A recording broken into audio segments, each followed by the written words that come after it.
There we go. Okay, Ginette's decorating the pizza here. She is, well, decorating it. What do you call it?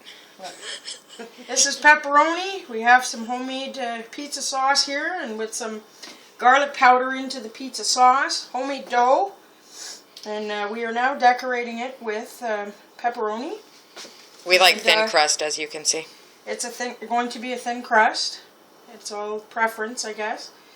So once the pepperoni is on, we are going to put some green peppers.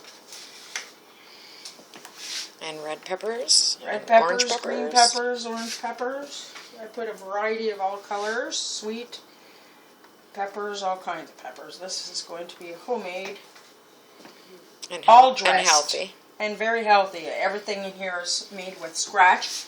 So once you put the green peppers on, always make sure that the pepperoni's on first. Most people don't do that, believe it or not. They'll put all the other stuff, but pepperoni first, and this, then onions.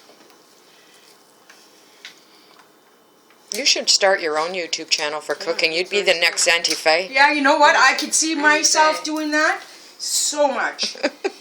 I love cooking. That's the thing. I just love cooking. So, now, you put your onions on. Once you got your onions on, you're going to now put the bacon over the top of that, because what you're doing now is creating a flavor. When you're actually eating this pizza, when you're putting things in layers like this, you taste all the different things at a different level when you're eating. People don't realize that, but it's an actual fact. So when you take a bite of that, you're going to get some pepperoni when you start chewing. Then you're going to get the vegetables. Then you're going to taste the bacon. Then you're going to taste the cheese, which would be the last ingredient that we're going to put on. So, go over that again. We've got the sauce first. We've got the pepperoni second. After that, the green peppers, onions. Then you put your layer of bacon now, after you put your vegetables on.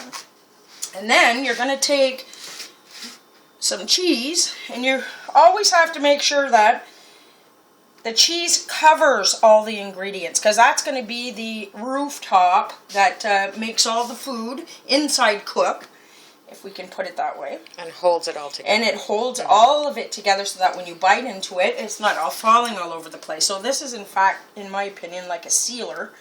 This seals in, and then all the flavors stay in there. And I put garlic powder in my sauce too. Some people don't do that, but I do that. I just love it.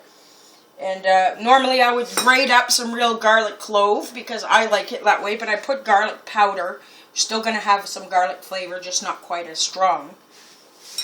And so yeah, once we got this cheese on here, and you make sure that you use your hands, because then you can make it all even, so that when it melts, it's all going to be covered. You don't want big bunches everywhere. You want an even finish, because first of all, you'd be wasting cheese for the next pizza we're going to make, and that would make no sense. So yeah, you make it all even. And once this melts, you won't see all these ingredients. It's going to be almost like a deep dish pizza. And this thing, by the way, I made sure that to take this one, which is about 1 inch, because it gives you enough to put an inch of everything, and then it's got a side here, so that it holds in all the food. So a 1 inch plate like this, only $1.99, and you get 2 of them. So that's kind of neat for those of you that don't have ones that are permanent. These ones you can buy at the grocery store for $1.99, and did you make you your get own 2 sauce? of them. Yes, homemade sauce. Your own homemade pizza sauce? Yes. You put, if you want to make a homemade pizza sauce, garlic clove chopped up, a little bit of Heinz tomato juice. You put tomato juice, a little bit of tomato paste, and you mix that up, and you chop up some real garlic clove into the sauce. Mix that up. Something very similar to that you could buy in a store if you don't want to make it from scratch, is the Primo pizza sauce. It tastes very close to making it from scratch. That's the closest which one. would be this, you guys. I don't know if you have this in the States. Yes, this is the one.